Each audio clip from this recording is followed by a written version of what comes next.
Hey daisies, this is Amelia, and today I'm going to talk about my July reading wrap up. The first book I read was The Outsider by Albert Camus. It opens with Marceau's mother's death and ends with a murder. Everything else in between is absurd.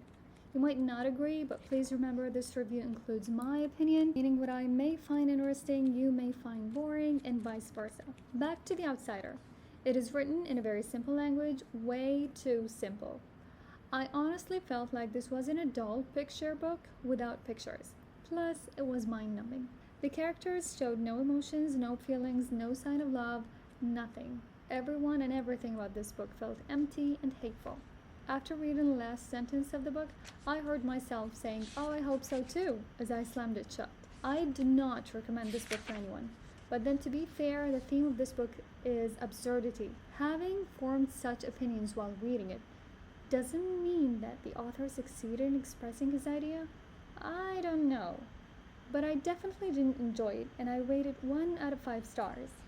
The 1 star goes to the translator. Breakfast at Tiffany's by Truman Capote. If The Outsider was the face of hate, this is the complete opposite. Breakfast at Tiffany's is a story full of love, charm, and lavish. In the era of 1940s New York, you'll restlessly follow Holly Golightly, the free-spirited and style sensation in her hunt of finding a place like Tiffany's that makes her feel at home.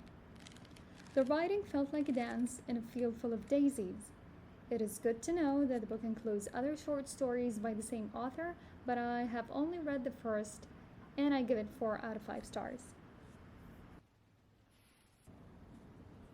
Villette by Charlotte Bronte. Lucy Snow had to leave her godmother's house when not really mentioned disasters happened.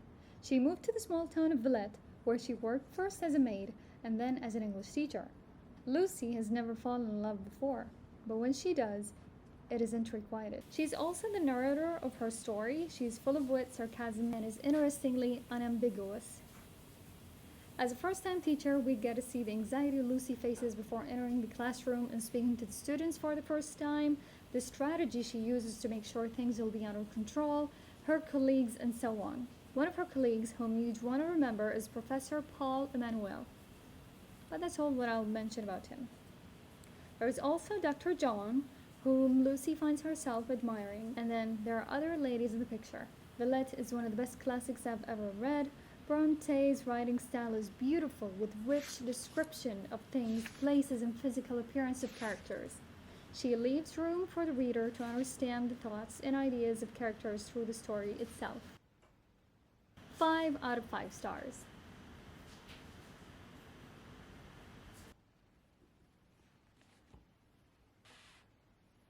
The Age of Innocence by Edith Wharton. I remember reading and enjoying the abridged version, however, as I read the full edition of The Age of Innocence, a contrasting opinion formed. Young lawyer Newland Archer is engaged to the beautiful May Welland. Upon the arrival of May's cousin, Ellen, from Europe, Archer's heart gets tangled.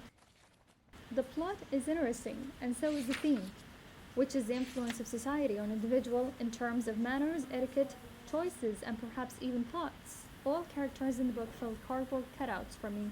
I give it 1 out of 5 stars, but I do recommend the abridged edition, and I give it 3.5 out of 5 stars.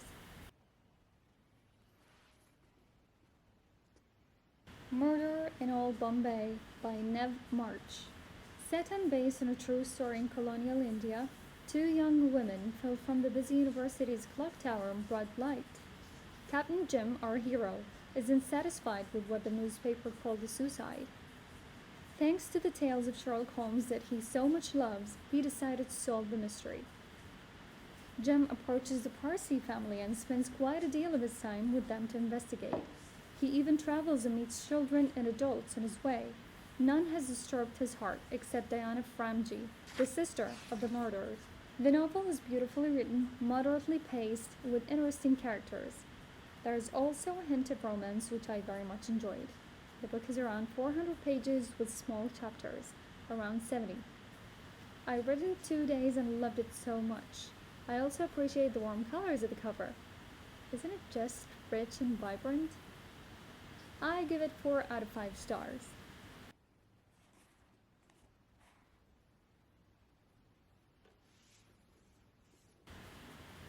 The Daughter of Dr. Moreau by Sylvia Moreno Garcia. In 19th century Mexico, on the island of Yucatan, I hope I pronounced it right, there lives obedient daughter Carlota with her father, the doctor, who spends his time creating hybrid animals. He tries to create a perfect model, but there's always an issue with each and every hybrid. The doctor was also set on getting his daughter married. That leads me to mention Montgomery Lofton, the doctor's assistant, and the Lizaldes, the family that finances the experiments of the doctor.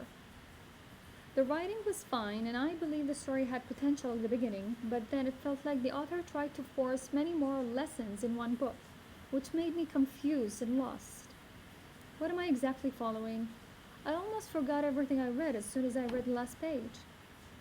The novel has certain vibes that reminded me of Heart of Darkness and of Dr. Jekyll and Mr. Hyde. The first half was interesting, but at some point it lost its main idea. I give it 2.5 out of 5 stars. Beyond the Wand by Tom Felton. A selection of memories of young and adult Tom in acting in general, and in acting in Harry Potter.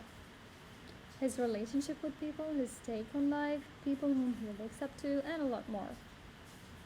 His writing is funny and humorous, and I felt like I was talking with a friend rather than reading a book.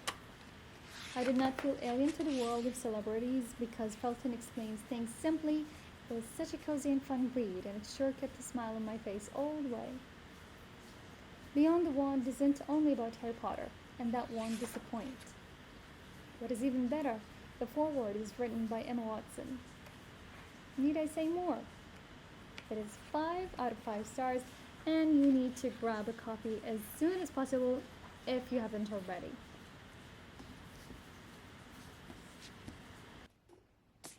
I hope you enjoyed the video. Please share the books you read and enjoyed in the comments below, and let me know which book you're looking forward to reading next. Lots of love, Amelia.